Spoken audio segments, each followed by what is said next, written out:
किनभने यसैयाले यो कुरालाई देख्दै हुनुहुन्छ कि त्यो यति साह्रो उजाड भएको छ, निर्लज निर्जन पनि छ, निर्जन है, एकदमै मरुभूमि भएको जस्तो इजरायल अघि एकदमै। त्यहाँ त अब मानिसहरू होइन, त्यहाँ त बाघ भालुहरू बस्ने ठाउँ, स्यालहरू अनि जन्तुको बस्ने ठाउँ त्यो भएको छ त्यो इजरायल। त्यो अवस्थामा परमेश्वरले यसैयाद्वारा आफ्नो आत्मालाई दिनुभयो अनि उहाँले बोल्नुभएको छ। अब आउने दिनहरूमा त्यो एउटा मरुभूमि निर्जल ठाउँलाई चाहिँ म एउटा आशिषको मूल, अब त्यहाँ उजाड भएको ठाउँमा चाहिँ एउटा आशिषको स्रोत, त्यहाँ चाहिँ आज मूलहरू फुट्नेछन्, त्यहाँ चाहिँ आशिषको। अब यहाँ हामीहरू लेबनन र कर्मेलका सारोको शोभा जस्तै दिनेछ। त्यो चाहिँ त्यो इजरायलको छिमेकी होइन, कर्नेल डाँडा अनि लेबनन चाहिँ अब त्यो इजरायलको अर्को के अरे छिमेकी राष्ट्र नजिकै लेबनन। अनि यो कुराहरूलाई चाहिँ यहाँ के गरेछ यसै वक्ताद्वारा बोल्दै हुनुहुन्छ। जसरी एउटा त्यो एउटा जुन प्रकारका एउटा प्रफुल्लित शोभा तरिकाले त्यो ठाउँहरू आज देखिँदैछ, तर बिचमा इजरायल मरुभूमि भएको छ अघि। अनि परमेश्वरले यहाँ बोल्दैछ अब आउने दिनहरूमा जब त्यहाँ मेरा मानिसहरू फेरि पनि फर्केर आउनेछ अनि उनीहरूले त्यो पुनर्निर्माण गर्नेछ। अब त्यहाँका यति शोभामान आज हुनेछ, जसरी लेबनन एउटा गौरव कर्नेल आज जस्तो एउटा शोभामय एउटा ठाउँ देश जस्तो फेरि पनि त्यो इजरायल चाहिँ पुनर्निर्माण हुनेछ भनेर चाहिँ यसैयाद्वारा बोल्दै हुनुहुन्छ। हालेलुया हालेलुया।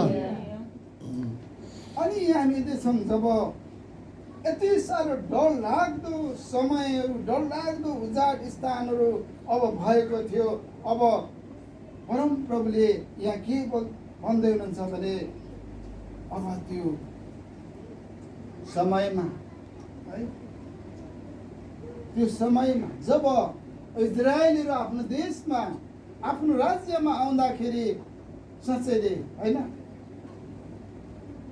एकदमै शान्त तरिकाले एकदमै आयुष आराममा होइन बसेको इजरायलीहरू आफ्नो देश जब उजाड भएको त्यता जङ्गललाई जङ्गल भरियो। अब यो 70 वर्ष भनेको एक पुस्ता होइन त, एक पुस्तासम्म त इजरायल होइन साँच्चै जङ्गलै जङ्गल भएको थियो। त्यहाँ त बाघ भालु बस्ने हर कुराहरू भएको कुराहरू।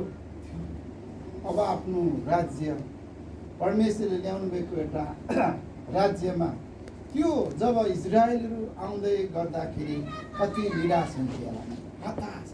त्यसै कारण उहाँ परमेश्वरले चाहिँ उनीहरूलाई ढाडस अनि उत्साह यहाँ दिँदै हुनुहुन्छ परमेश्वरले है।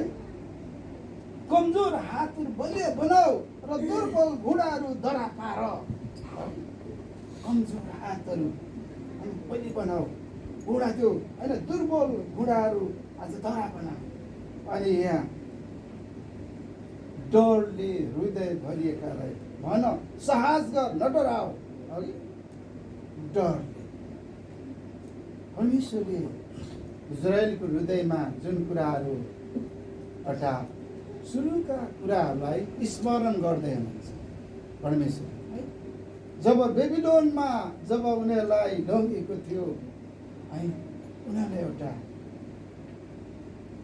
70 वर्षको त्यतिखेर उनीहरूलाई पक्रेर लगेको थियो। उनीहरू त्यो अवस्थामा 70 वर्षसम्म त त्यहाँ एउटा साँच्चै नै एउटा बेबिलोनको एउटा शक्तिशाली राजा नबुकदनेस्सरको समयमा राजाको एउटा अधिकारमा रहेका थिए, राजाको अधिकारमा रहेर जीवन बिताएका थिए। कतिचोटि उनीहरूले एउटा डरको जीवन एउटा डरको जीवन एउटा राजाको आज्ञा अधिकारमा रहँदाखेरि कस्तो जब इजरायलहरू त्यहाँ बसे त स्वतन्त्र भएका थिए। उनीहरूले सबै खाना पिउन मन हर कुराहरू परमेश्वरले दिएको आशिष त्यहाँका हामी भन्नुपर्ने कति ठुलो आशिषको देशमा परमेश्वरले जब इजरायली लानुभयो है, एउटा स्वतन्त्रता जिएका थिए उनीहरू। जब दासत्वदेखि निस्के उनीहरू स्वतन्त्र रूपमा उनीहरूले उपभोग गरेका थिए इजरायल। जब उनीहरू त्यो निर्वासनको समयमा जाँदाखेरि डर सहित 70 वर्षसम्म उनीहरूले जिउनु पर्यो। 70 वर्ष राजाको एउटा अधिकारमा रहेर, राजा शासनको अधिकारमा रहेर, राजाले जे हुकुम गर्छ, जे एउटा कानुन बनाउँछ, त्यो भित्र उनीहरू चाहिँ रहनु परेको थियो इजरायलहरू है। अनि जब परमेश्वरले अब त्यही नै बोल्दै हुनुहुन्छ यशायाद्वारा, जुन तिमीहरूको डरका आत्माहरू, त्यो दुर्बलका कुरालाई तिमीहरू डर बनाऊ। अब तिमीहरू चाहिँ आफ्नो ठाउँमा गएर जसरी एउटा पुनर्निर्माण गर्ने कुराहरू चाहिँ त्यो मरुभूमिका खोलाहरू चाहिँ बग्नेछ, निस्किनेछ भनेर चाहिँ परमेश्वरले बोल्नुहुन्छ।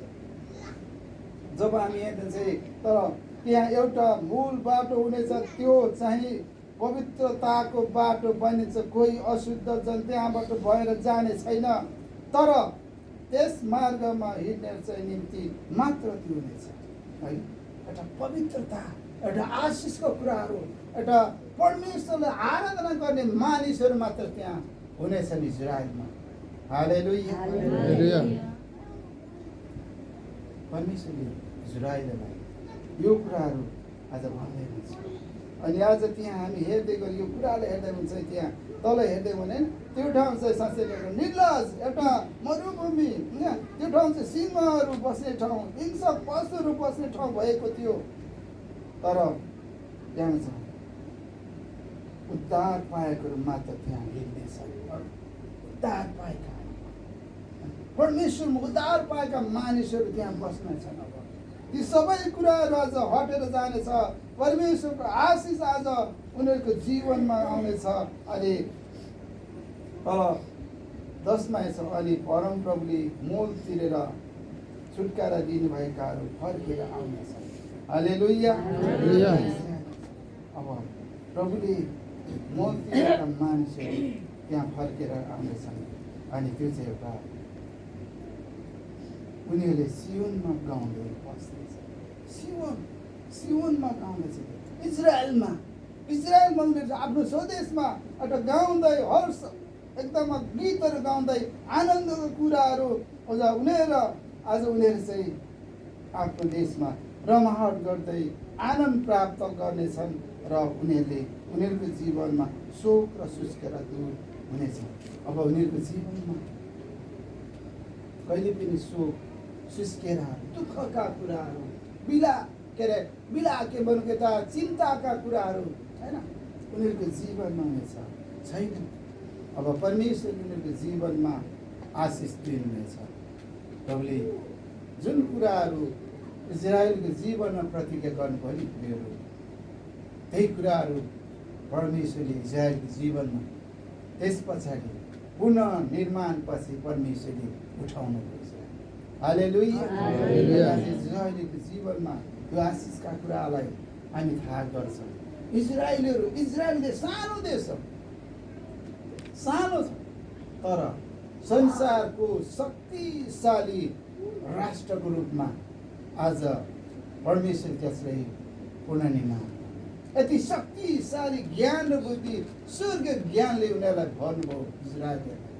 जब उनीहरू दुःख कष्ट, त्यो दासको समयमा आज उनीहरू चाहिँ 70 वर्षको एउटा एकदमै निर्वासनको जीवन बिताएर सबै कुराहरू त्यो समयमा परमेश्वरको आशिषलाई, परमेश्वरको योजनालाई, परमेश्वरको बोलावटलाई उनीहरूले प्राप्त गर्दै योजना पुनर्निर्माण गर्दै आफ्नो देश इजरायलमा उनीहरूले त्यो आशिषलाई फेरि प्राप्त गरेका छन्। अब यो खण्डलाई जब हामी हेर्दै गऱ्यौँ भने प्रिय, अब हाम्रो जीवनलाई अलिकति हेरौँ त। यो इतिहासलाई, यो इजरायलको इतिहासलाई जब हेर्दै खर्दाखेरि आज हाम्रो इसाई जीवनको अनि क्रिस्चियन जीवनको हाम्रो जीवनलाई अलिकति दाँजौँ त। एउटा हामी के पाउँछौँ, के कुरा चाहिँ आज हामी सिक्दैछौँ? एकछिन हामी सोच्छौँ, एकदमै शान्त भाषा, शान्त मन, आफू जब नि प्रिय भने साँचो अनि सत्यता कुरालाई जब हामीले पक्रेका छौँ अनि हामी त्यो अवस्थामा हाम्रो जीवनमा धेरै दुःख कष्ट समस्याको यात्रा हुन्छ। तर जब साँचो परमेश्वरलाई पक्रिरहेका छौँ, हालेलुया, हाम्रो हृदयमा साँचो परमेश्वरलाई जब हामी पक्रेर हाम्रो जीवनको हरेक सङ्घर्षहरूमा जब हिँड्दैछौँ, परमेश्वरले उठाउँदै हुनुहुन्छ। हालेलुया, हाम्रो जीवनलाई एउटा पुनर्निर्माणका कुराहरू परमेश्वरले गर्दै हुनुहुन्छ। हाम्रो परिवारमा, हाम्रो व्यक्तिगत जीवनमा, हाम्रो त्यो दुःखहरूमा, त्यो कष्टहरूमा, त्यो समस्याहरूमा आज साँच्चै नै हाम्रो जीवनमा धेरैचोटि यस्ता कुराहरू इजरायलको जीवनमा भएका जस्तो होइन कुराहरू आज कतिचोटि हाम्रो जीवनमा आएका हुन्छ। तर हामी जब सत्य कुरालाई हामी हाम्रो हृदयमा लिएर साँचो परमेश्वर हाम्रो परमेश्वरलाई पुकार्दै आराधना गर्दै बुझ्दै जब हामी हाम्रो सङ्घर्षहरूमा यात्राहरूमा जब हिँड्छौँ, परमेश्वरले तपाईँ मलाई उठाउन चाहनुहुन्छ। हालेलुया, हालेलुया। अनि चाहिँ सत्य कुरा छ है, जब हामी सत्य कुराले पक्रिन्छौँ यहाँ चाहिँ परमेश्वरले हाम्रो जीवन अनि यही कुराहरू आज हामी आज यिनीहरूको आज इजरायलको जीवनमा हेर्नु यही कुराहरू छ।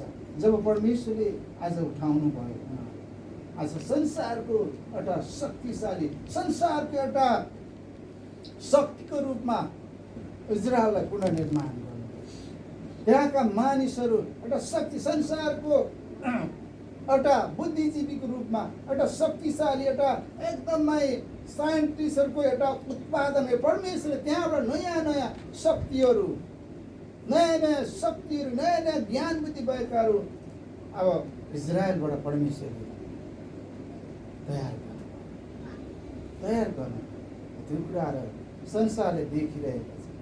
प्रिय आज पनि तपाईँले हेर्दै हुनुहुन्छ इजरायलले अहिले पनि हराउन खोजिरहेको छ।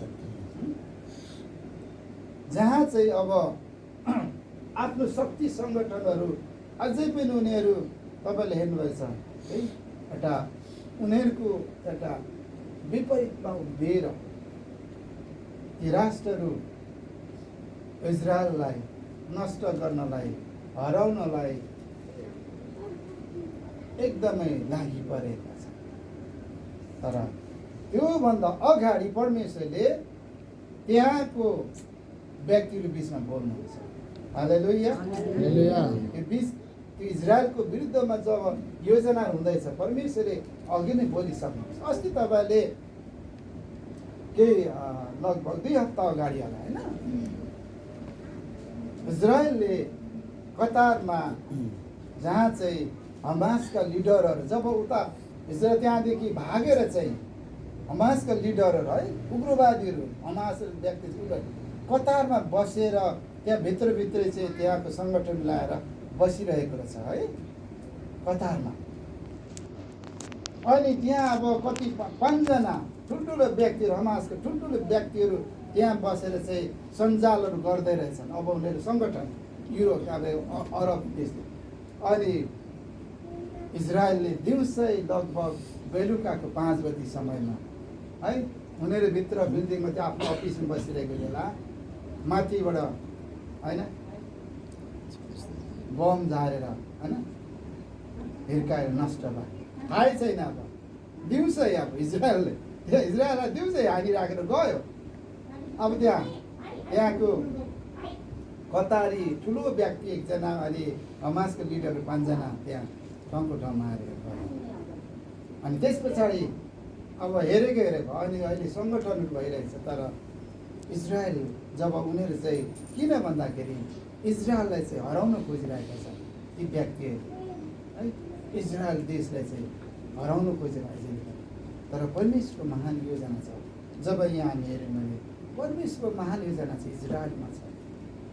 अनि परमेश्वरले जब यो योजनाहरू गर्दै गर्नुहुन्छ आफ्नो मानिसको बिचमा जो सत्य कुरालाई जो व्यक्तिले एउटा बाँधिरहेको हुन्छ सत्य कुरामा ऊ लागि परिरहेको छ अनि साँचो परमेश्वरको आराधना गर्छ है, त्यो व्यक्तिले त्यो मानिसलाई परमेश्वरले उठाउनुहुन्छ।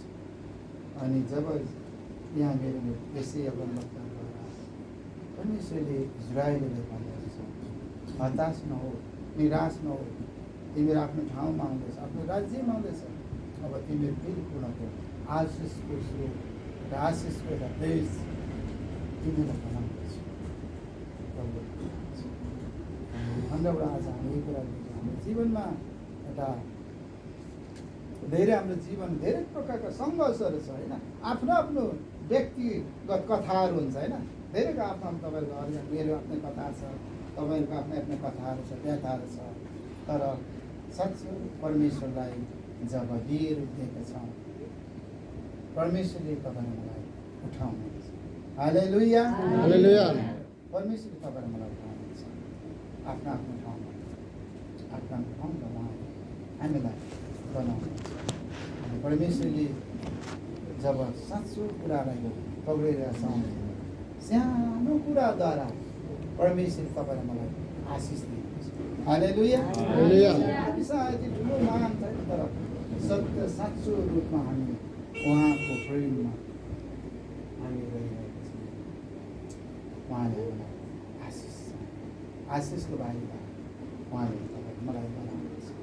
परमेश्वरको जीव शक्तिशाली वचनलाई यही हामी बुझौँ